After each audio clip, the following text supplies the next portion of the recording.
I never imagined I'd be sitting here, typing this out, feeling like my entire life had been flipped upside down by someone I once trusted completely. My name is Lauren, I'm 33, and I've been married to my husband, Ryan, 35, for 7 years. Ryan and I have a life I genuinely love: 2 kids, a cozy home in Denver, and a circle of friends we consider family. Our marriage has always been about partnership and honesty, which is why the events of the past few weeks feel so surreal. The catalyst for everything was my older brother, Brandon, 37. Brandon has always been the golden child in our family: handsome, charming, and seemingly successful in every way. Growing up, he always got more attention from our parents, more praise, and more freedom.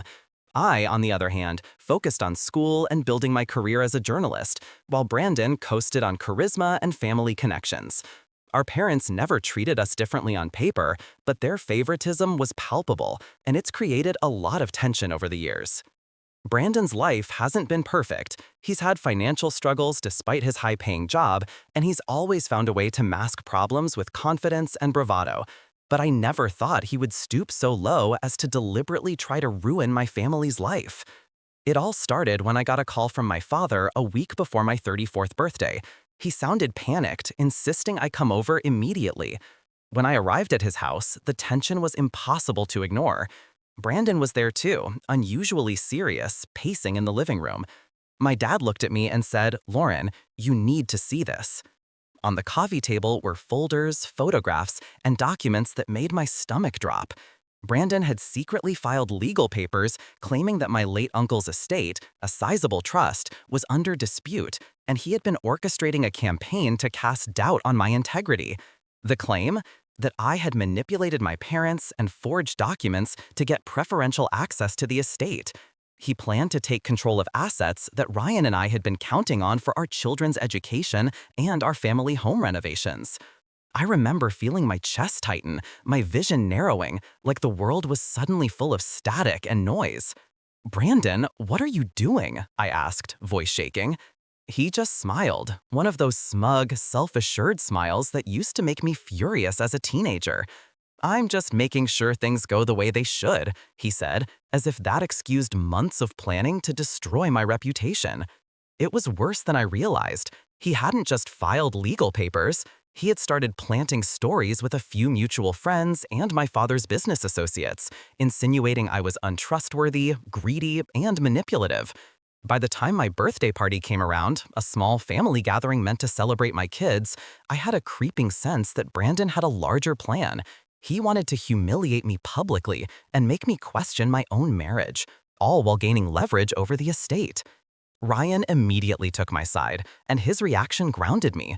He was furious but determined to stay calm. He reminded me, whatever he's trying, we're going to expose the truth. We're not letting him manipulate him. His confidence was comforting, but the idea that my own brother could go so far was devastating. Over the next few days, I began piecing together Brandon's moves. He had emails, fake letters, and even altered documents ready to present at the party, hoping to provoke my parents and friends into doubting me in front of everyone. He was playing a dangerous game, one that could ruin my reputation, destroy my relationship with my parents, and put my marriage under incredible strain. But I wasn't going to let him succeed. Instead of confronting him outright, I started gathering evidence, quietly documenting everything, and confiding only in Ryan and a few trusted friends. I knew that the moment we reacted emotionally, Brandon would twist it to make me look guilty. We had to be strategic. And I realized something chilling. This wasn't just about the estate. Brandon's jealousy, his need to be the center of attention, and his obsession with control had festered for years, hidden beneath charm and family approval. The battle lines were drawn, and the worst part? The fight was about to go public at the very event meant to celebrate my life and family. The week leading up to my birthday party was a whirlwind of anxiety, paranoia, and sleepless nights. I tried to go about my normal routine, taking the kids to school, working on my articles, keeping the house running, but every email ping, every phone call made my heart skip. I kept imagining Brandon walking in, presenting his fake documents, and turning the celebration into a courtroom spectacle. My own brother, the person who was supposed to love and protect me, had become the architect of my humiliation. Ryan and I devised a plan. We weren't going to confront Brandon at the party. That would play directly into his hands. Instead, we would quietly investigate, collect proof, and find a way to expose his lies. I spent hours at my computer, combing through emails, cross-checking the documents he had prepared, and comparing them to official records from our uncle's trust. Every forged signature, every altered date became a piece of the puzzle that would eventually dismantle his scheme. Brandon, of course, acted completely normal in front of everyone else. At family dinners and casual calls, he was charming, funny, even helpful at times, making me question whether I was being paranoid. But Ryan reminded me repeatedly, he's a wolf in sheep's clothing, Lauren. Trust what you know, not what he shows you.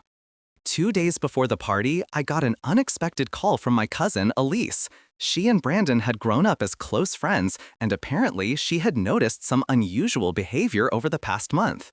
Brandon had been pressuring her to keep secrets about some of the family finances, and casually mentioned that Lauren was trying to take what wasn't hers. Elise didn't want to get involved at first, afraid of Brandon's temper, but when I explained what he was planning for the party, she agreed to discreetly support me if needed. That evening, I made Ryan swear he wouldn't let me face this alone. "We're a team," he said, gripping my hands tightly. "He wants to play dirty? Fine. We'll outsmart him, not react emotionally. Remember, control is power, but preparation is defense." I clung to those words like a lifeline. The party itself started innocently enough. We had invited our closest family and friends, keeping the gathering small to avoid any unnecessary chaos. The house was warm, filled with laughter, kids running around, the smell of freshly baked cake. Brandon arrived, smiling, exchanging hugs, and immediately fell into his usual role, the confident, charming older brother. To anyone else, there was no hint of malice, but I could feel the tension beneath his calm exterior. Every glance he threw in my direction felt like a challenge. The first subtle strike came during dessert. Brandon casually mentioned the trust, laughing as he said, "It's crazy how complicated things get with family money, isn't it? Some people just think they're entitled to everything." A few of my relatives raised their eyebrows, and I felt my stomach knot. It was the first attempt to plant doubt, small enough that I could counter it later, but enough to gauge who might be swayed by his words. I didn't respond. I let him finish and smiled politely, knowing any emotional reaction would play into his plan. Instead, I whispered to Ryan, "He's testing the waters. Watch him." Then came the real escalation. Brandon started distributing copies of a letter supposedly from our late uncle, hinting that he had concerns about my character and judgment. The letter was fake, but Brandon delivered it with such confidence and authority that even my parents paused, confusion and unease flickering across their faces. My heart sank, but I forced myself to breathe. I had already verified the letter's illegitimacy, saved timestamps, and documented every interaction. I knew we could expose him. Later, Brandon cornered Elise in the kitchen, trying to pressure her into corroborating his story. I overheard him saying, "Come on, Elise, don't make me look bad. You know Lauren's trying to manipulate everything." Elise's voice was firm. "No, Brandon, I see what you're doing, and I'm not going to lie for you." That small act of courage gave me a surge of hope. I realized we weren't completely isolated. By the end of the evening, it was clear Brandon had underestimated how prepared we were. Every manipulation, every half-truth had been anticipated. But I also knew the climax was coming, the moment he would make his move to humiliate me in front of everyone. And when it happened, we had to strike carefully, exposing the truth in a way that left no room for denial. For the first time in days, I allowed myself a flicker of optimism. Brandon may have planned this for months, but he didn't know that we were ready. And soon, everyone in that room would see him for who he truly was. The night of my birthday party, I felt a strange mix of dread and determination. The house was full of people I loved, family, close friends, and a few neighbors who had become part of our extended circle. Everything looked perfect on the surface. Twinkling lights, music playing softly, kids laughing. But underneath, I knew Brandon had every intention of turning the night into a spectacle designed to humiliate me. It started subtly. As everyone gathered in the living room for the cake, Brandon casually brought up the estate again. He leaned toward a few of my older relatives, voice low but pointed. You know, I've been going over the documents, and some things just don't add up. I'd hate for Lauren to end up with more than she deserves. He smiled, smug, expecting someone to question my integrity. A few raised eyebrows, and I could feel the whisper starting to spread. I stayed calm, smiling and interacting with other guests. Ryan stayed close, his hand on my back, a silent anchor reminding me to stay composed. I could feel the tension coiling like a spring, knowing Brandon was waiting for the right moment to drop his bombshell. And then it happened. Brandon cleared his throat and loudly addressed the room. Everyone, I think you deserve to see something I just uncovered, he said, holding up a folder. I have documents that prove Lauren has been trying to manipulate our parents' trust and access the estate unfairly. You need to see this before we celebrate. For a heartbeat, the room froze. I could hear gasps, the kids stopping mid-laugh, and even my parents' faces tightening with shock. The weight of his words hung in the air like a storm cloud. My chest tightened, but I refused to react emotionally. Brandon wanted that moment, the uncertainty, the doubt, the whispered conversations behind my back. I couldn't give him that satisfaction. Instead, I calmly said, Everyone, please let me clarify. I gestured to the folder he was holding. Those documents are falsified. I've been collecting evidence over the past week to show the truth, and I'm prepared to do so now. Some of the guests looked skeptical, others confused. Brandon smirked, assuming he still had control. I motioned subtly to Elise, who had been standing quietly near the kitchen. She stepped forward, holding her phone. I've been documenting everything, she said firmly. Brandon tried to pressure me into corroborating his lies. I refused and saved every message. This isn't about Lauren manipulating anyone. This is Brandon fabricating evidence to make her look guilty. There was a collective murmur. I felt the tide shifting, but I needed more. I pulled out a stack of printed emails, timestamps, and records I had verified through official channels. These documents, I said, holding them up, show exactly what the trust records actually say, and every attempt Brandon made to alter or falsify them. Every message, every note, everything he's trying to use against me is provably false. At first, Brandon tried to interrupt, waving his hands and insisting it was all a misunderstanding. But my parents, who had been quiet until now, stepped forward. My dad, face stern, said, Brandon, we need the truth, not theatrics. These records are clear, and we are very disappointed in you. My mom added, tears in her eyes, I can't believe you would go to such lengths to mislead us and hurt Lauren. This is unacceptable. The room went silent. Brandon's confident smirk faltered. He stammered, trying to explain, but no one was listening. I could see the guests exchanging glances, realizing just how far he had been willing to go. His lies were unraveling in real time. And then, the final blow. I had invited our family attorney, Mr. Delgado, to the party under the pretense of giving a casual toast. Now he stepped forward and calmly confirmed everything I had said. I have reviewed all the documents, he said. There is no evidence of manipulation by Lauren. The materials presented by Brandon are falsified, and any attempt to misrepresent the estate will not hold legally. I strongly advise him to reconsider his actions before further consequences occur. Brandon's face went pale. The smirk was gone, replaced with a mix of anger, embarrassment, and disbelief. He looked around the room, realizing he had been exposed in front of everyone. My parents were disappointed, my cousins and friends were staring, and Ryan's hand found mine again, squeezing it reassuringly.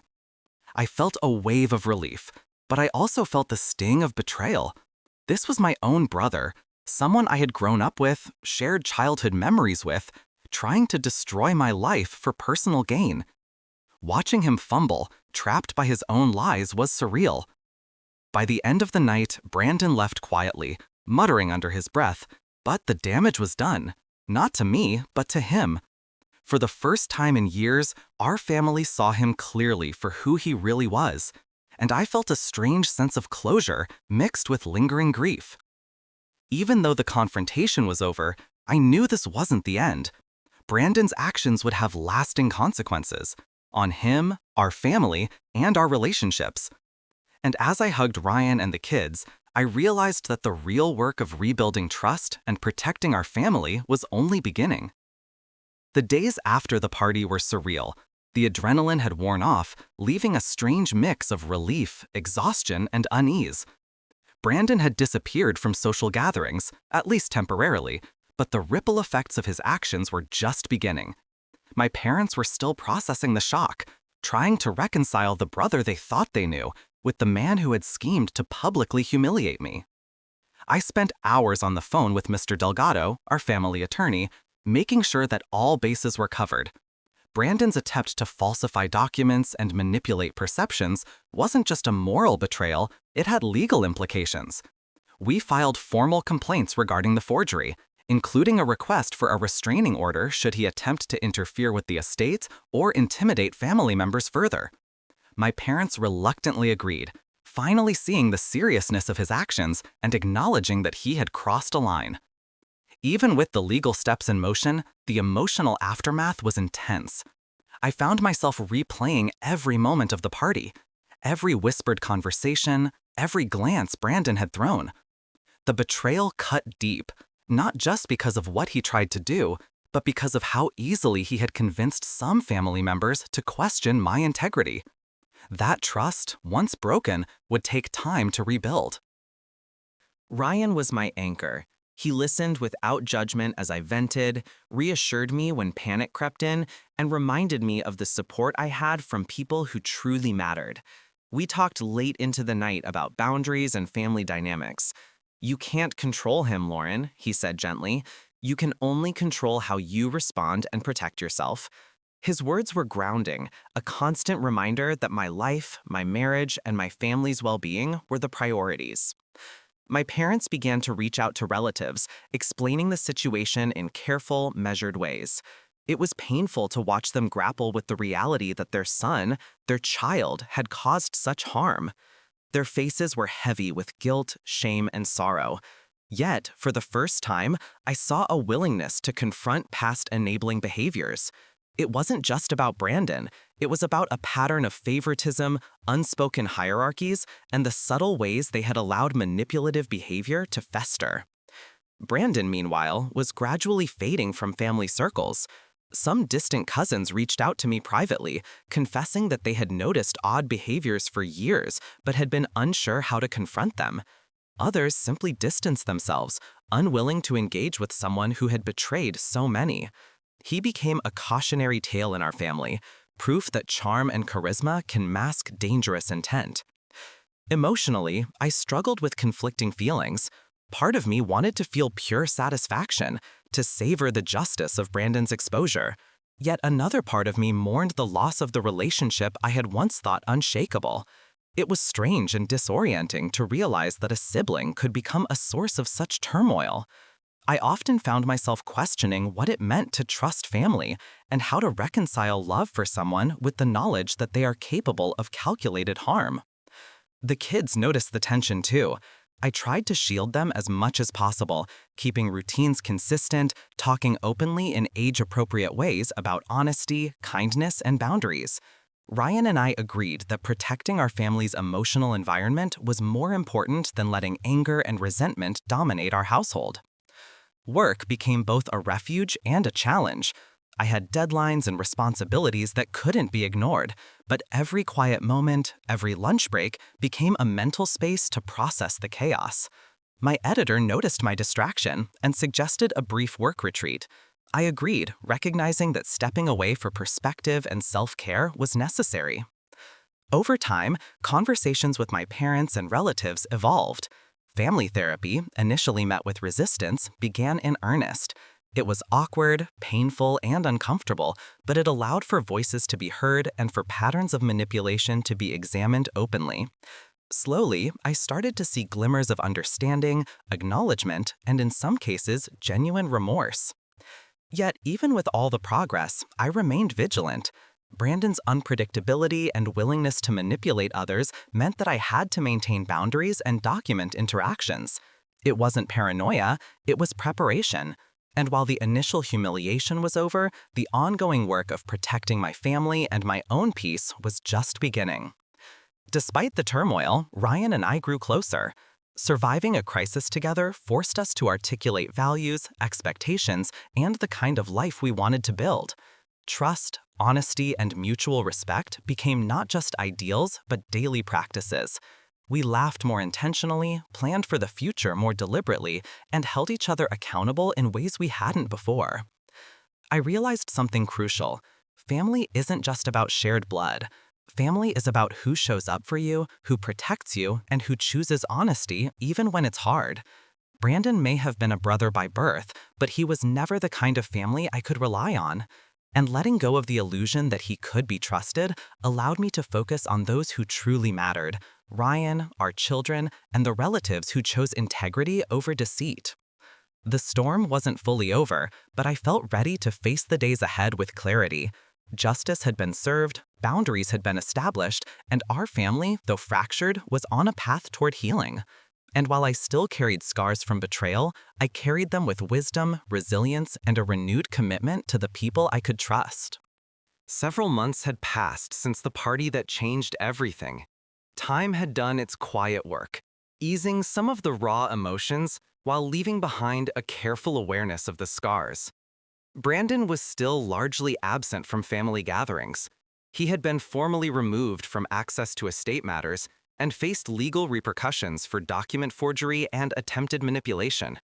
While some relatives still hoped for reconciliation, most understood that the relationship had reached a point of irreparable damage. For me, life began to feel lighter. The weight of suspicion, dread, and betrayal was finally lifting. My mornings were no longer clouded by anxiety about what Brandon might do next. Ryan and I could focus on the small joys: the kids' laughter, weekend hikes, quiet dinners, and the simple contentment of knowing we were building a secure, loving home. The legal matters had settled more quickly than expected. The forgery charges against Brandon were confirmed, and the restraining order remained in effect.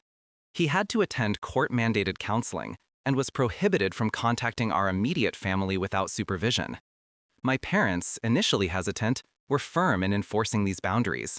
They apologized repeatedly for not seeing the red flags sooner. And while forgiveness was complicated, there was a mutual understanding that protective distance was now necessary. Family therapy sessions continued, slowly helping to mend some relationships, though Brandon's absence remained a constant reminder of what had been lost. Conversations were candid, sometimes uncomfortable, but ultimately healing. My parents began to understand the importance of not enabling toxic behavior, and recognized that their desire to protect Brandon's image had unintentionally placed others in harm's way. I noticed subtle changes in myself, too. I became more attuned to red flags, more deliberate in setting boundaries, and less willing to tolerate manipulation disguised as charm. These lessons weren't easy, but they were vital. I found comfort in the fact that Ryan and I had weathered the storm together. Our bond had grown stronger, rooted not just in love, but in mutual trust, shared resilience, and a clear understanding of our values. Even extended family relationships improved. Relatives who had quietly observed Brandon's patterns over the years reached out to share their own experiences. These conversations were cathartic, validating, and offered a sense of solidarity I hadn't realized I needed. We began to rebuild connections based on transparency, honesty, and shared commitment to one another's well-being. As for Brandon, the consequences of his actions seemed to have shaken him more than he had anticipated. Reports from distant family members indicated that his social circles had narrowed, trust from others was minimal, and he was facing professional scrutiny as well. It was a sobering reminder that manipulative behavior rarely goes unpunished indefinitely. While I felt no joy in his suffering, there was a sense of closure knowing that the web of deceit he had spun for years could no longer control or intimidate us. Reflecting on everything, I realized that the ordeal had clarified who truly mattered in my life. Family wasn't just about blood or history. It was about presence, integrity, and genuine support. Ryan, our children, and the relatives who chose truth over loyalty to deception had proven their worth. Brandon's betrayal had hurt, but it also served as a lens through which I could see more clearly the relationships I wanted to nurture. I finally allowed myself to breathe fully, to let go of the tension that had coiled in my chest for months. The future felt open, grounded in lessons learned, strengthened by resilience. I knew challenges would come, but I felt equipped to handle them. My life wasn't perfect, and the shadows of betrayal still lingered faintly, but I had regained control of my story. Most importantly, I had reclaimed my peace. The love of my husband, the laughter of our children, and the support of those who truly cared created a foundation that no one, not even Brandon, could shake. I had learned that sometimes the hardest battles are within the family. But with clarity, courage, and careful action, it is possible not only to survive the storm, but to emerge stronger, wiser, and more resolute in what truly matters. And as I tucked the kids into bed one evening, watching their eyes grow heavy with sleep, I whispered a silent promise to protect them, to nurture them, and to build a life where honesty and love, not deceit and manipulation, would always guide us. The chapter with Brandon had closed, and a new one, full of trust, clarity, and hope, was just beginning. If you liked the video, don't forget to like and subscribe to the channel.